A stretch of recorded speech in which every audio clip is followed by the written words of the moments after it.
ಮಾಲೂರು ಕ್ಷೇತ್ರದ ಕಾಂಗ್ರೆಸ್ ಶಾಸಕ ಕೆವೈ ನಂಜೇಗೌಡ ಹಾಗೂ ಬಿಜೆಪಿಯ ಮಾಜಿ ಶಾಸಕ ಮಂಜುನಾಥ ಗೌಡ ನಡುವಿನ ವಾಕ್ಸಮರ ಮುಂದುವರೆದಿದೆ. ರಾಜಕೀಯದ ಆರೋಪ ಪ್ರತ್ಯಾರೋಪ ಇದೀಗ ವೈಯಕ್ತಿಕ ಬೈದಾಟ ಕೇಳಿದಿದೆ. ಅಪ್ಪಂಗೆ ಹುಟ್ಟಿದ್ದೀಯಾ ಎಂಬ ಮಾಜಿ ಎಂಎಲ್ಎ ಮಂಜುನಾಥ ಗೌಡ ಮಾತಿಗೆ ನಂಜೇಗೌಡ ಸುದ್ದಿಗೋಷ್ಠಿಯಲ್ಲೇ ಬಿಕ್ಕಿ ಬಿಕ್ಕಿ ಹತ್ತಿದ್ದಾರೆ.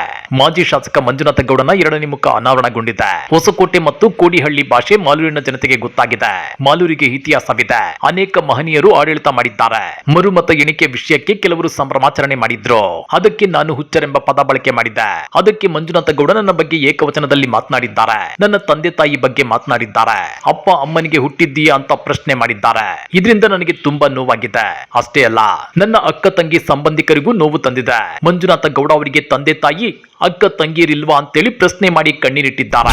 ನಾನು ವೈಯಕ್ತಿಕವಾಗಿ ಅದೇನಾದ್ರೂ ಮಾತಾಡಿರ್ಲಿ, ನಾನು ಸಹಿಸ್ಕೊಳ್ತಾ ಇದ್ದೆ. ನನ್ನ ಜೀವನ ಪೂರ್ತಿ ಹೋರಾಟದಲ್ಲಿ ಬಂದಿರೋನು. ನನ್ನ ತಂದೆ ತಾಯಿ ಬಗ್ಗೆ ಮಾತಾಡಿದ್ನಲ್ಲ, ನನ್ನ ಮನೆಯಲ್ಲಿ ನಾನು ಮತ್ತೆ ನನ್ನ ಕುಟುಂಬ, ನನ್ನ ಹೆಣ್ಮಕ್ಳು ಕೂಡ ಹುಟ್ಟು 6 ಜನ ಹೆಣ್ಮಕ್ಳು, ನನ್ನ ಮೊಮ್ಮಕ್ಕಳಿದ್ದಾರೆ. ನನ್ನ ಕುಟುಂಬ ಪೂರ್ತಿ ಓದ್ತ ಓಡಾಡ್ತಾ ಇದ್ದಾರೆ. ಅವ್ರ ಅಪ್ಪನ ಹುಟ್ಟಿದಾನ,